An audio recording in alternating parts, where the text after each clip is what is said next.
explain those Badlands. That's a hell of a name.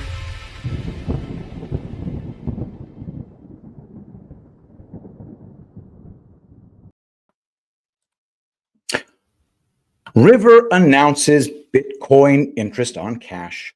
Now, US dollars in your River account will earn a high yield interest rate that can be paid in Bitcoin. With the price of groceries, mortgage, and tuition on a steep rise, people are now looking at a retirement age of 80 instead of 60, and it's all because dollars are losing value at a record pace. The challenge is finding a way to hold onto your dollar while still getting ahead. That's where River Bitcoin comes in. River Bitcoin's interest on cash protects your dollars with FDIC insurance while offering you the option to reap the potential gains of Bitcoin. Over the past 2 years, you would have earned 2 times the rate of most high-yield savings accounts and 16 times the rate of the national average savings account with Bitcoin interest on cash. Get started now at badlandsmedia.tv/river. Move your cash to River today and start earning a real interest rate with Bitcoin. All right, let's get started with the brief, my dear friends. Thank you so much for joining me. As you can see, my studio is still a work in progress. Nevertheless, here we are. I got this light thingy that's supposed to make me look prettier, but it's not producing enough light for this room right now, so I'm still using the murderous overhead light. What I might do is get some kind of light diffuser. Not 100% certain. Do me a favor, hit that thumbs up. Really helps when you do that. I've got the microphone in the shot. I don't know what to do about that. We'll figure it out. It's all coming together. I've got 3 more packets of these sound deadeners coming today, so we're going to make this room sound even better. In the meantime, what do you say we get started? Brought to you 5 days a week at badlands.substack.com, the news brief, international deal making, and collectible pennies. This episode brought to you by Ash in America. First, from X.com, the White House account. White House launches MAGA Minute. Welcome to the MAGA Minute. It's been a huge week here at the White House, and let's go over the wins President Trump delivered on behalf of you, the American people. On immigration, illegal migrant encounters between the ports of entry are down nearly 87%. On the economy, President Trump laid out a plan to establish a sovereign wealth fund to better invest the more than $5 trillion in assets held by the United States. He also proposed tariffs on imports from Canada and Mexico and China, and those tariffs were swiftly paused after our allies agreed to step up and address these issues. We are streamlining USAID into the State Department. President Trump signed a historic executive order to ban men in women's sport. Lastly, President Trump is already making our military strong again. Army recruitment in the month of December, with the anticipation of President Trump's return to the Oval Office, hit a 15-year high. We'll see you for next week's MAGA Minute. Our take. The White House is evolving their communications. And it's a smart play. Social media has rapidly changed the way people consume information. And this is White House comms in a TikTok form. Now, I could opine on how this reinforces the low attention spans and how we need to encourage people to engage in long-form content to promote critical thinking. That's true.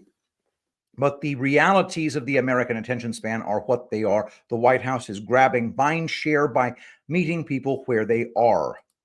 Smart. And from her comments, it appears the press secretary will be delivering the MAGA Minute weekly, summarizing the accomplishments as they come. It's a gift, really, because the accomplishments are coming so fast, it's hard to keep up. Ash in America. I'll comment, they're making her, they're trying to make Caroline Leavitt look older with her makeup. You know, I don't care. If you're 27, look 27. How much longer are you going to look 27? Anyway, they're clearly making her up to look older. from scmp.com. China-Russia ties. Xi to visit Moscow to mark Soviet World War II victory over Germany. Chinese President Xi Jinping will attend Moscow's Victory Day in May to mark the 80th anniversary of the end of World War II, according to Russian media outlet TASS. Xi has reportedly accepted Russia's invitation to attend the annual celebration of the Soviet Union's victory over Nazi Germany in 1945, according to the report, which cited Igor Morgulov, Russia's ambassador to China. Last month, Russian President Vladimir Putin told Xi that the two countries, quote, should jointly celebrate the occasion as China and Russia had worked more closely together in the face of Western pressure. South China Morning Post. Our take. What if China, Russia, and others are coordinating with POTUS to eliminate the NWO?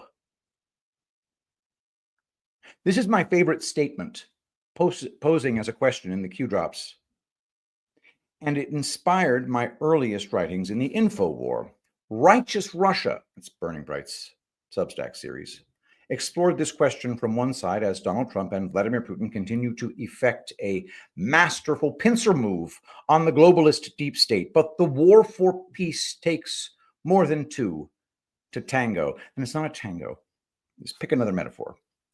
And so, Doomed Dynasty is my take on China's pivotal role in the emergent and increasingly apparent sovereign alliance.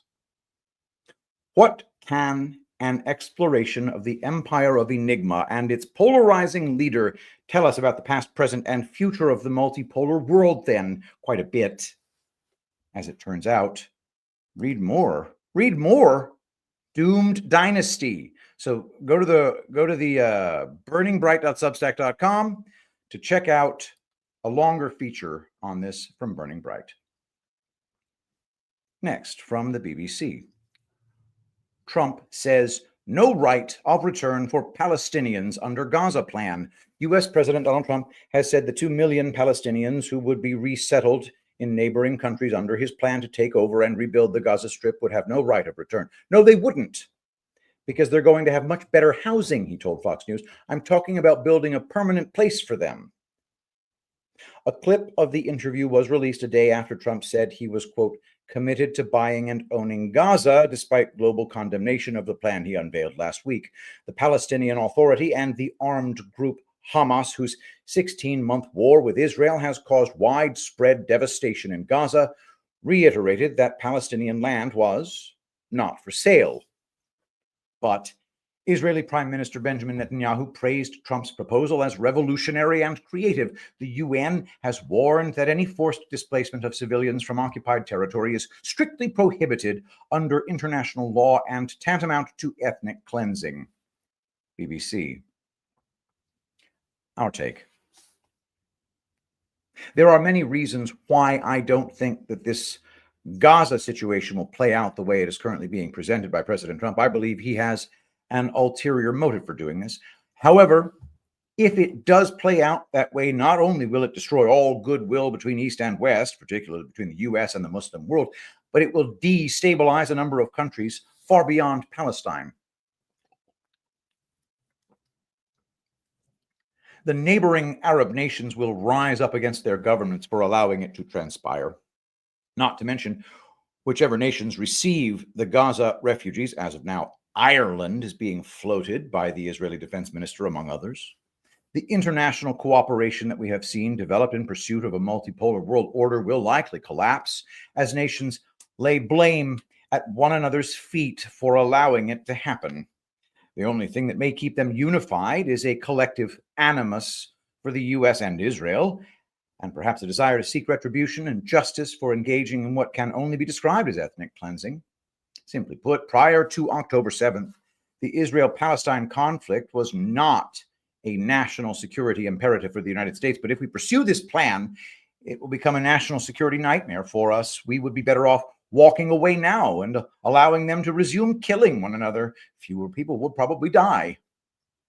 These are just a few reasons why I think Trump is bluffing to some extent, for reasons that I suspect we will soon understand. If he isn't, then he's sacrificing his own ability to negotiate in good faith with just about every world leader of importance, and doing so at the very beginning of his second term. Ghost-based Patrick Henry. And I will counter this opinion by saying Trump doesn't bluff. Not bluffing. But he also doesn't lose. So neither one of those two things is a thing. Next, from Axios, Scoop. FBI finds secret JFK assassination records after Trump order. The FBI just discovered about 2,400 records tied to President Kennedy's assassination that were never provided to a board tasked with reviewing and disclosing the documents, Axios has learned. The still secret records are contained in 14,000 pages of documents the FBI found in a review triggered by President Trump's January 23rd executive order demanding the release of all JFK assassination records. Why it matters. The discovery, 61 years after Kennedy was killed in Dallas, follows decades of government reluctance to release all documents related to the assassination, which fueled a mountain of conspiracy theories. The existence of the new documents was disclosed Friday to the White House when the Office of the Director of National Intelligence submitted his plan to disclose the assassination records under Trump's order. Zoom in! The contents of the newly found records are closely held secrets. The three sources who relayed their existence to Axios said they hadn't seen the documents. Our take. I hate Axios. I deeply resent the way they talk down to their audience. As the topic that got me started down the rabbit hole way back when, the JFK files being declassified is near and dear to my heart. It is something I and countless others have waited on for a large portion of our lives. The American public learning the truth of his assassination is the string to pull that begins to unravel the entire corrupt deep state ball of yarn. As such, I've tempered expectations of the release itself, a cautious optimism, if you will. Why have I been a bit reserved about the files being released? Well, aside from Kash Patel and Ezra Cohen Watnick both telling us not to expect much that we didn't already know, it is one of the worst kept secrets in history that the CIA withheld files from the Warren Commission in public, and that there were files which were never handed over for review or investigation. Many, me included, assumed these lost files would have been long since destroyed. Well, apparently they weren't destroyed. All of a sudden, as the rot is being ripped away from D.C., the FBI has located 2,400 never before reviewed or released files pertaining to the assassination of our 35th president. Quote, the still secret records are contained in 14,000 pages of documents the FBI found in a review triggered by President Trump's January 23rd executive order demanding the release of all JFK assassination records. Quote, the existence of the new documents was disclosed Friday to the White House when the Office of the Director of National Intelligence submitted his plan to disclose the assassination records under Trump's order. Quote, this is huge. It shows the FBI is taking this seriously, said Jefferson Morley, an expert on the assassination and vice president of the nonpartisan Mary Farrell Foundation, the nation's largest source of online records of Kennedy's killing. He sued the U.S. government for more records, end quote. It appears as if Kash and Ezra both were throwing a little bit of a head fake in, saying that some files were never turned over and may have been lost.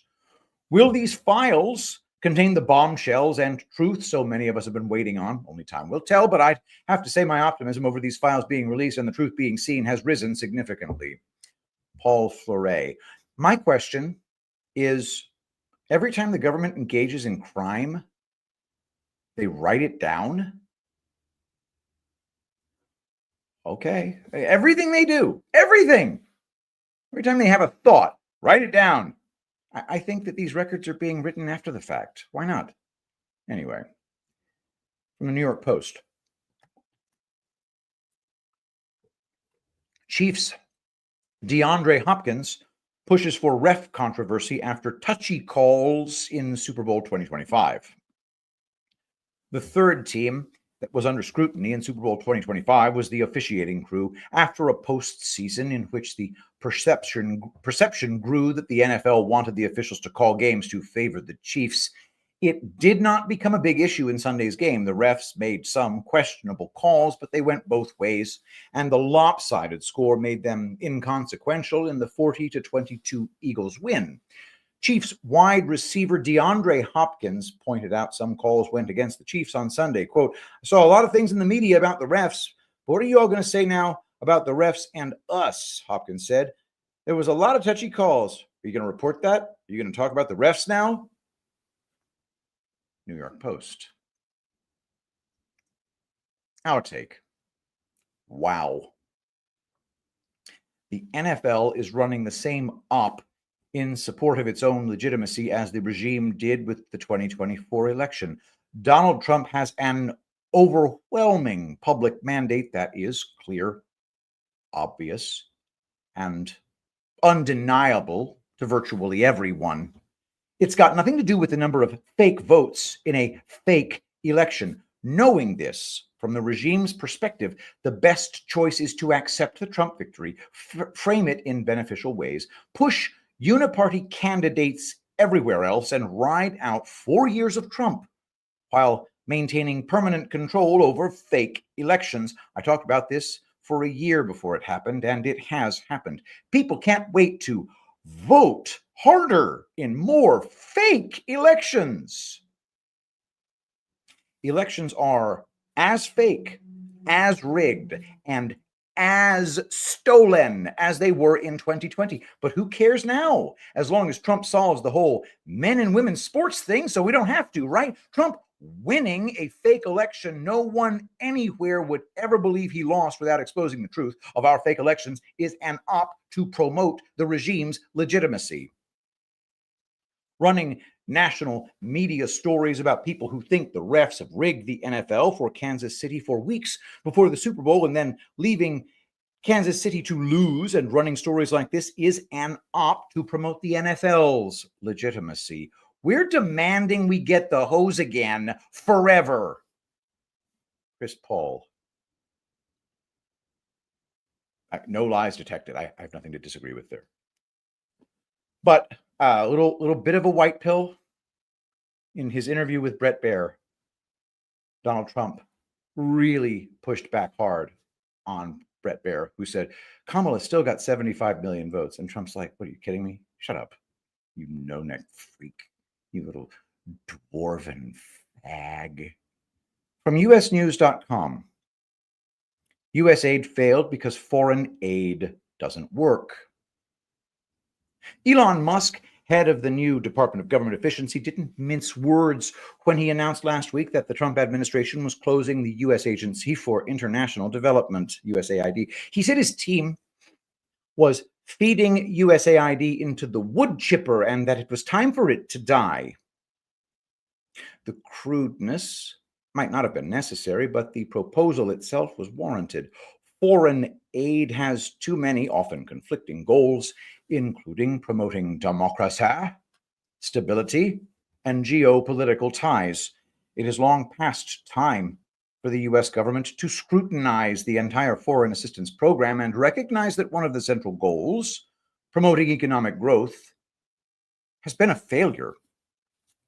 That's why it's a good idea to close down USAID, drop economic development as a goal for U.S. foreign policy, and assign the State Department to manage vital emergency and humanitarian aid. It does, however, need to be done lawfully and in accordance with the Constitution. U.S. News and World Report. Hey, U.S. News and World Report, what part of unitary executive do you not understand?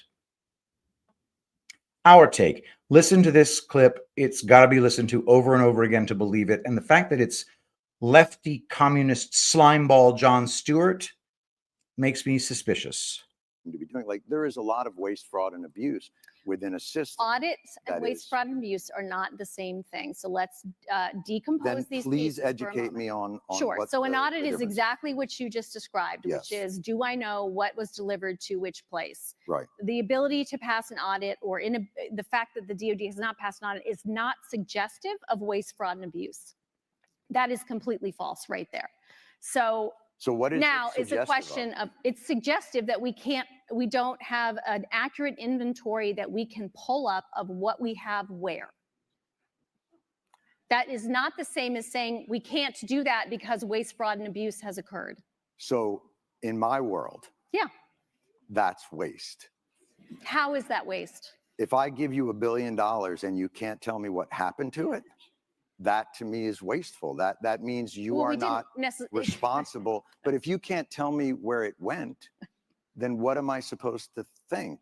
And when there has been reporting, I mean, this is not, look, I'm not saying this is on you and that you caused this, but I think it's a tough argument to I'm pretty make sure I that didn't cause it. an $850 billion budget to an organization that can't pass an audit and tell you where that money went.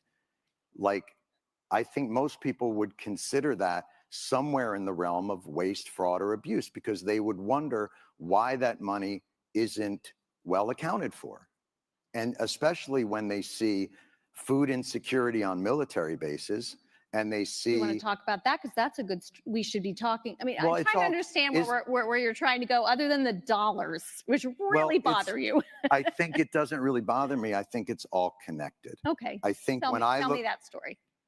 Tell me how you're thinking well, about that. when I see a State Department get a certain amount of money and a military budget be 10 times that, and I see a struggle within government to get people like more basic services, and then that department that got that, I mean, we got out of 20 years of war and the Pentagon got a $50 billion raise.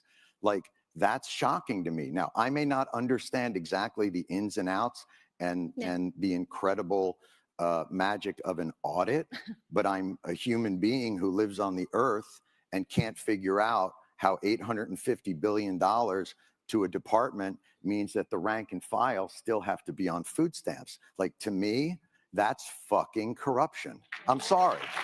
And if that blows your mind, and if you think like that's like a crazy agenda for me to have, I really think that that's institutional thinking, and that it's not looking at the day-to-day reality of the people that you call the greatest fighting force in the world. So I get back to this idea of like, I'm not looking to pick a fight with you, but I am surprised at that the reaction to these questions are, you don't know what an audit is, bucko. Like, that's just weird to me. Okay. This woman was cast for the purpose of being an insufferable imbecile.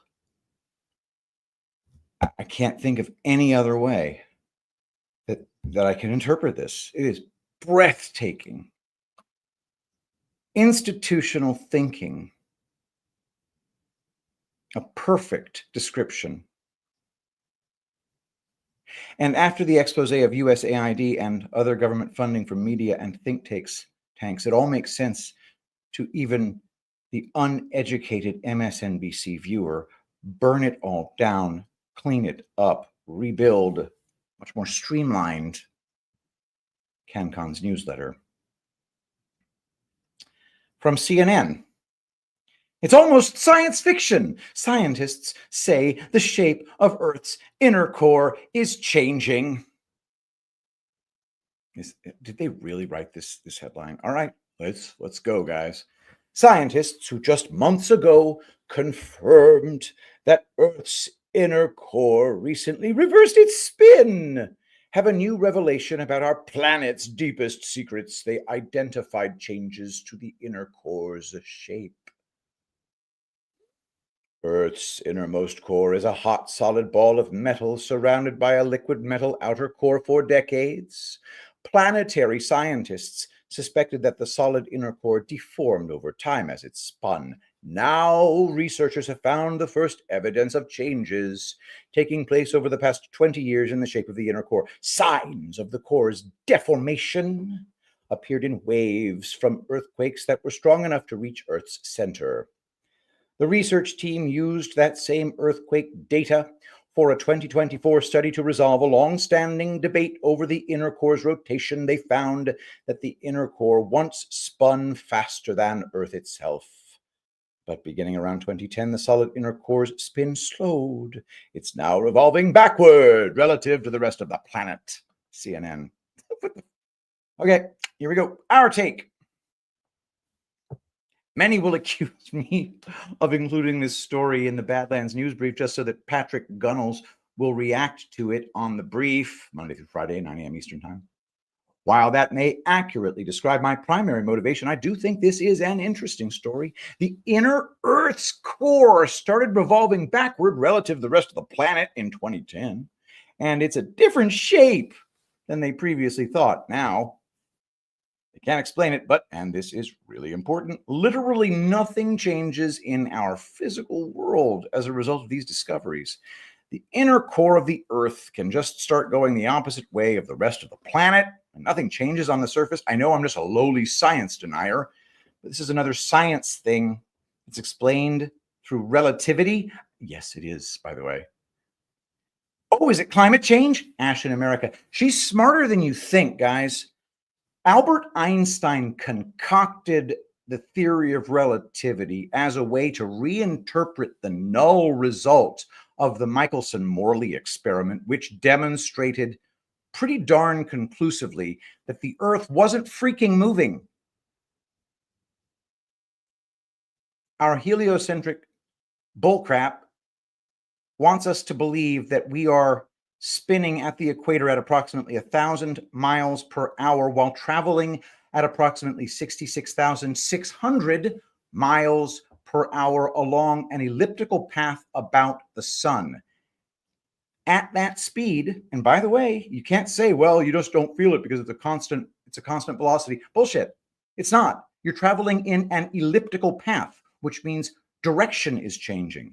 What happens when you change directions in a car? Acceleration doesn't have to mean speed changes. It can mean direction changes, and directional changes are felt by those undergoing the directional change. Okay, fine. The directional change power traveling along an elliptical path at 66,600 miles per hour would cause us all to turn to soup. It's all fake. It's all bullshit. And by the way, we've never drilled deeper than 8 miles beneath the Earth's surface. We have no idea what's beneath that. We don't know anything about a core. It's all made up. Next story. From The Independent. Trump gives full pardon to former Illinois Governor Rod Blagojevich. President Donald Trump has issued a full pardon to former Illinois Governor Rod Blagojevich. The ex-governor served 8 years behind bars for an array of corruption charges, including trying to sell Barack Obama's Senate seat following the former president's 2008 election victory. In 2020, Trump commuted Blagojevich's 14-year sentence. Following his impeachment and removal from office, Blagojevich appeared on Trump's Celebrity Apprentice NBC show in 2010 before the beginning of the corruption trial against him. When Trump fired him as a contestant, he took the opportunity to praise Blagojevich. The former governor and Democrat, who was once in office between 2003 and 2009, backed Trump in the 2024 election and attended the Republican National Convention. Blagojevich also supported Trump after he was indicted in the New York hush money case, comparing his own legal problems to Trump's. Quote, "I love Trump more today than ever," he wrote on social media at the time. "When you've lived through it yourself, you recognize when they do it to someone else," he added. Trump signed the pardon on Monday afternoon.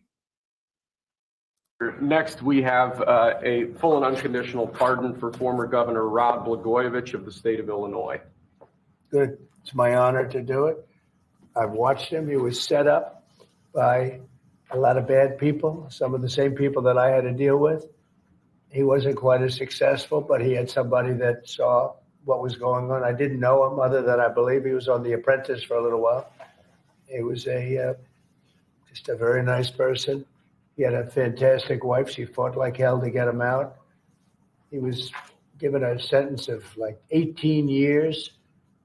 And there was a sort of a terrible injustice. They just were after him. They go after a lot of people. These are bad people on the other side. So I think he's just a very fine person. And this shouldn't have happened, and it shouldn't have happened to him. And let him have a normal life and let him go out and do what he has to do. So I'm signing this as a full pardon. Rod Blagojevich. Mr. President, are you considering him for ambassador to Serbia? No, but I would. He's now cleaner than anybody in this room. You got a pardon. He's cleaner than anybody in the room. Okay. Thank you, sir. Next. Our take. Rod Blagojevich was a contestant on The Celebrity Apprentice in 2010. President Trump commuted his 14-year sentence in 2020, pulling Blagojevich out of prison after he had served 8 years. This pardon brings that commutation full circle. Blagojevich recently went on Joe Rogan's podcast and explained how Obama and others raked him over the coals because he refused to go along with their schemes.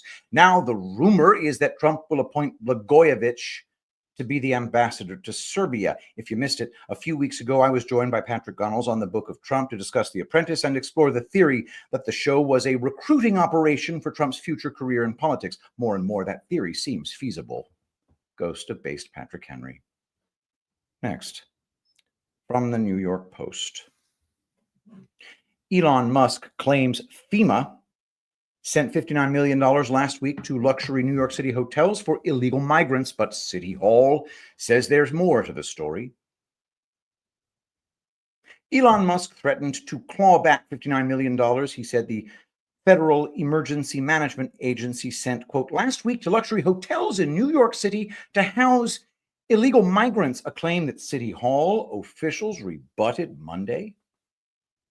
The world's richest man said in an early morning post on X that the funds were just discovered by his Department of Government Efficiency, or DOGE, even as President Trump called for a complete overhaul of FEMA that could even see it shuttered.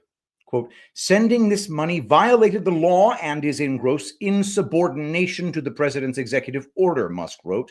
City Hall officials told the Post that no one has reached out to action on Musk's demand. New York Post. Our take. The pushback to the money FEMA gave New York City to house migrants is, we've spent $7 billion and FEMA only gave us $247 million, so it's not much. Are they kidding? FEMA is for disaster relief, not disaster funding. That $237 million should be used for one thing, to deport them. Brad Getz. Next. From Financial Reg News. Overhaul U.S. Steel's leadership now that Nippon deal is officially dead, says Ancora. The battle over the future of U.S. Steel escalated on Monday as activist investor Ancora Holdings Group, LLC, called for a major leadership shakeup following the collapse of the company's proposed $14.9 billion sale to Japan's Nippon Steel Corp.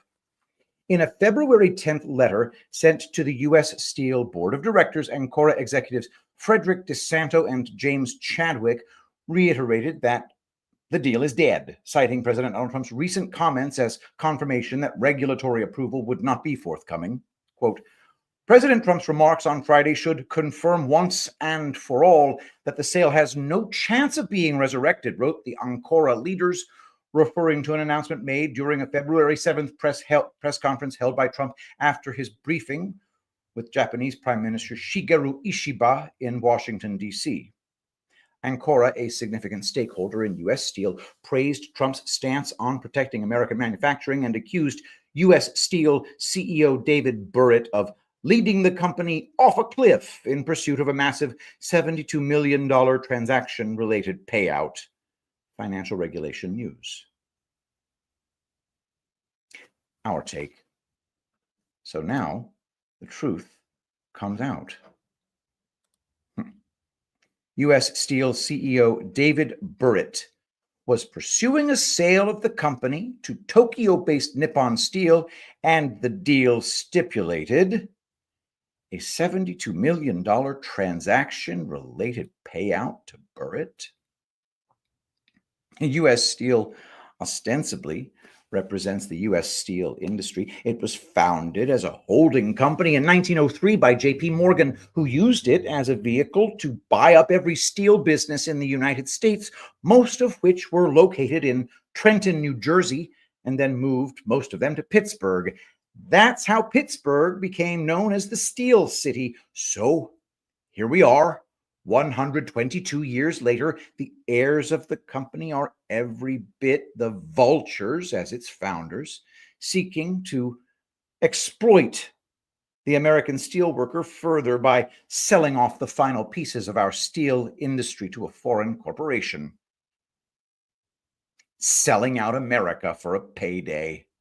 David Burritt would probably make a great politician. It is notable that Joe Biden blocked the sale last month, giving President Trump time to get into office and negotiate this alternative deal. A foreign investment in America's manufacturing core is much more promising than a buyout. Our boy Blue. Ghost of Base Patrick Henry. From CNN. Trump imposes 25% tariffs on steel and aluminum.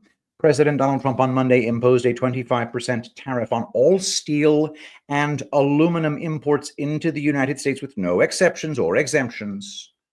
Although the United States gets most of its steel from Canada, Brazil, and Mexico, the tariffs are largely, albeit indirectly, aimed at China.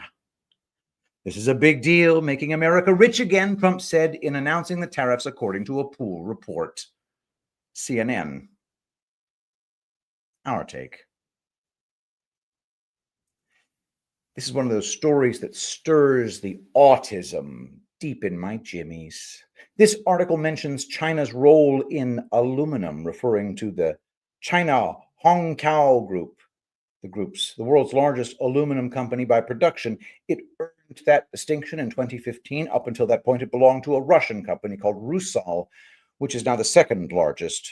Rusal was founded by Russian oligarch Oleg Deripaska.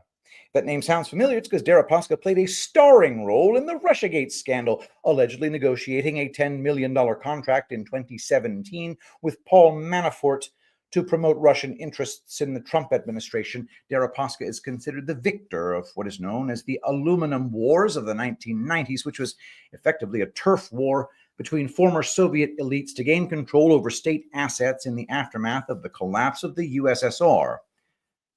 Deripaska is close friends with Nathaniel Rothschild, who was a major investor in the commodity trading company Glencore, a company this newsletter has covered many times. In 2007, Rusal was merged with another aluminum company, Sual Group, as well as Glencore International AG, to form UC Rusal.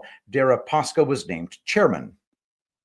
This was the same year that Glencore got into bed with another Israeli oligarch with an adversarial connection to the Trump administration, Dan Gertler.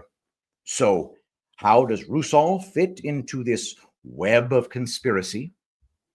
In June 2018, Treasury Secretary Steve Mnuchin announced that Rusal, as well as Deripaska's other company, EN Plus Group, was being targeted by the U.S. government for evading sanctions imposed on Russian companies. Mnuchin accused Deripaska of instigating the violence in eastern Ukraine and implied accusations of money laundering and bribery. This resulted in Rusal's top executives resigning, including Deripaska, who was later targeted with sanctions by Vladimir Putin after he criticized the decision to invade Ukraine in 2022. I'm assuming Deripaska is the one who criticized the decision. It's a little ambiguous referent. It certainly feels like the dragnet is tightening. Are the oligarchs who control the world's resources being taken down? Ghost of Base Patrick Henry. Speaking of Mnuchin, this week on Badlands Story Hour, Chris Paul and I are going to discuss The Accountant, which tells the story of an autist who either becomes embroiled in or perhaps foments a conspiracy in the U.S. Treasury. Oh, and it was produced by Steve Mnuchin. Tonight, 9 p.m. Eastern Time. Burning Bright. Next, from Axios. This is an exciting story. Elon Musk is trying to buy OpenAI. Elon Musk has offered to buy the operating assets of OpenAI for $97.4 billion, Axios has learned from multiple sources, in a move that could turn the burgeoning AI industry on its head. Why it matters: Musk is putting pressure on OpenAI CEO Sam Altman, who's trying to restructure the company by separating its nonprofit board control from its for-profit business. It's not clear if Altman and the nonprofit board have yet agreed to a transition price, let alone how that might compare to the Musk offer. Altman responded to the news by posting on X, "No, thank you, but we will buy Twitter for $9.74 billion if you want." Behind the scenes, Musk may just be trolling OpenAI as part of his ongoing litigation against the organization. Axios. Our take. Oh, wow. DeepSeek was the catalyst. The leading defense contractor is going to be the new face of the technology that the government owned the whole time. Again, get out. What are they going to tell us next? That Trump owns TikTok or something? Chris Paul. Next, from the New York Times. Mace takes to House floor with charges of rape and sexual predation. Representative Nancy Mace, the South Carolina Republican who in recent weeks has floated a run for governor, on Monday night accused her former fiancé and 3 other men of having drugged and raped her and other women, and of filming and taking lewd photographs of women and underage girls without their consent, in a stunningly graphic speech on the House floor that had little precedent.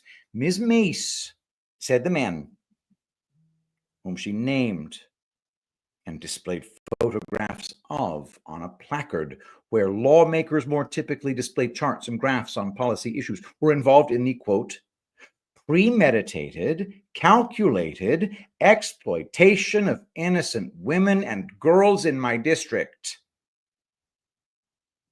On the floor of the House, Ms. Mace was protected by the speech and debate clause, even as she accused the men of repeatedly assaulting incapacitated women and filming it. The New York Times. Our take. I watched the whole video. It's an hour, and it is deeply disturbing. The ring, she describes, the treatment by officials and law enforcement, the level of documentation she claims to have. South Carolina inquiries must be incoming. South Carolina Attorney General Alan Wilson, whom Mace accuses of killing the investigation, protecting rapists, and threatening to investigate and arrest her, Mace, claims she never brought this to him, calling Mace's allegations as, quote, categorically false. Making things in the House a bit more awkward, Wilson's adoptive father,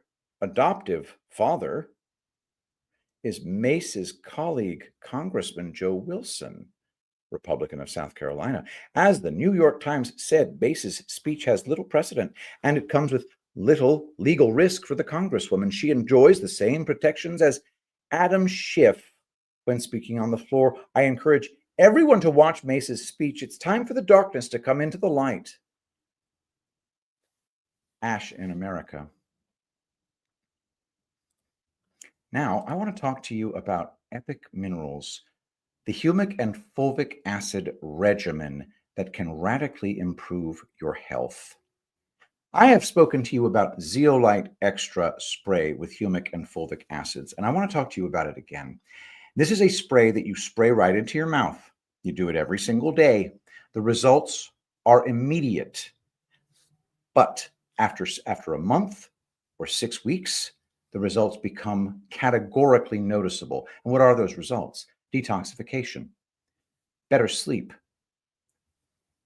better brain activity. You're going to start remembering your dreams again. That's some amazing stuff right there. And we believe it happens because of decalcification in the thought patterns of the brain. Furthermore, microplastics and heavy metals wash out of the body with Zeolite Extra spray. Similar effects can be garnered with colloidal silver extra spray, also at epicminerals.net. And finally, top it off with Wellness Extra capsules, which is humic and fulvic acid, N-acetyl L-cysteine, also known as NAC, one of the best detoxifiers out there, vitamin D, and a complex of micronutrients. All three of these tools, amazing for your health. Check it out at epicminerals.net. That's epicminerals.net. Use promo code BADLANDS for 10% off. And don't forget, every single time you use that promo code, 25% of that sale goes directly into an account that pays Badlanders' salaries. Go to epicminerals.net. Get started on getting healthy today. Next, bonus items. From the National Pulse, Trump orders an end to the penny. President Trump has called for the discontinuation of producing new pennies by the U.S. Treasury. The decision was unveiled through a post on social media where Trump highlighted the financial inefficiency associated with penny production as the primary motivation for his proposal. The cost implications he referred to revolve around the expense of manufacturing a single penny, which currently exceeds 2 cents. These production costs have been a point of concern, evidenced by last year's U.S. Mint report, which indicated that the process of making and distributing each penny amounts to more than 3.5 cents. National Pulse did the math last night. My wife pointed out that the materials themselves don't cost that. It's the production and circulation that add to the price. And I did the math on based on the current price of copper and the current price of zinc, bearing in mind that pennies today are 97.5% zinc and 2.5% copper. If you do the math on that, the actual materials in the penny, given the weight of a penny, which I think is 2.5 grams, I did the math last night, 0.08 ounces. Wait, or is it 0.008? No, it's 0.08 ounces. Anyway, it comes to $0.0075, which is basically 3/4 of a penny. I'm sorry, 3/4 of a cent. And so it's not the materials. Materials cost less than a cent. But everything else, the labor, the manufacturing, whatever contract is being made to produce those things, that's where the money is being made. So we think Trump is negotiating a better deal on that stuff. Could be wrong. Who knows? Next. From Politico, FBI must disclose more info about Trump classified docs case, judge rules.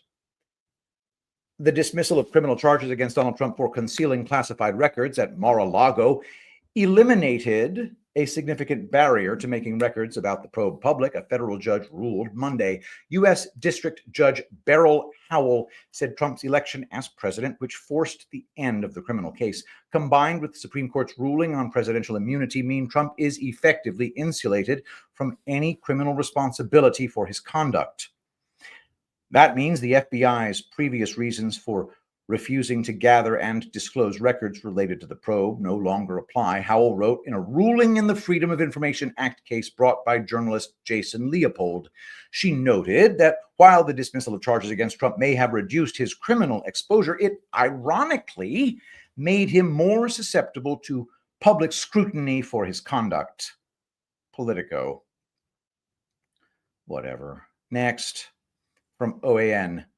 Musk says he is not planning to buy TikTok.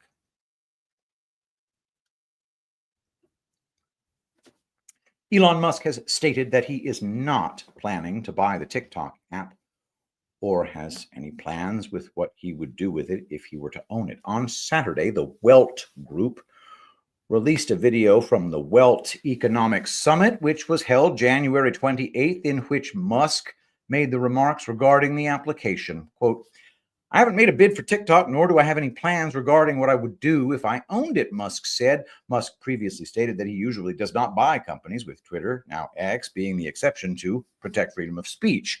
The Biden administration previously ordered TikTok's Chinese parent company ByteDance to sell the platform, which has around 170 million US-based users, due to national security reasons. Next, from Newsweek. Eric Adams gets lifeline from Donald Trump's DOJ. A senior official at the U.S. Department of Justice has directed federal prosecutors to dismiss charges against New York Mayor Eric Adams, a Democrat known for his close ties to President Trump. In a two-page memo obtained by the Associated Press, acting Deputy Attorney General Emil Bove, a former prosecutor in the Manhattan office that brought the case, stated that the decision to drop the charges was made without evaluating the strength of the prosecution and was not intended to undermine the attorneys who filed the case.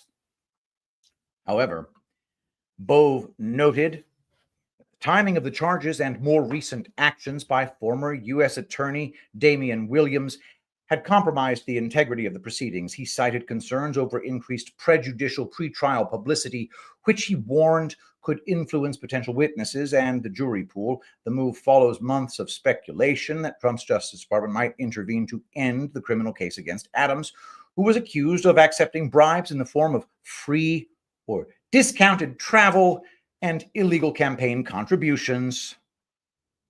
Whatever. Trumped up crap because he didn't play ball with these demons. Thank you so much for watching, everybody. Make sure to visit our sponsors. That's right. You got to visit our sponsors. That would be River Bitcoin. That's badlandsmedia.tv/River. Bitcoin interest on cash, and epicminerals.net. Get those heavy metals out of your body now. Don't wait. Use promo code Badlands on both. Thank you, everybody, for watching. Hit that thumbs up if you like it. And if you don't like it, hit that thumbs up anyway, because it's just polite. We have Badlands Daily coming up next. Don't forget, this time, I believe it should be CanCon and the ghost of based Patrick Henry. Enjoy, everybody. I'll see you soon. Thank you so much for joining us, and don't forget to hit the thumbs up on this video. And a special thank you to all of our advertising partners. Please remember to shift your dollars to support those businesses that support Badlands Media.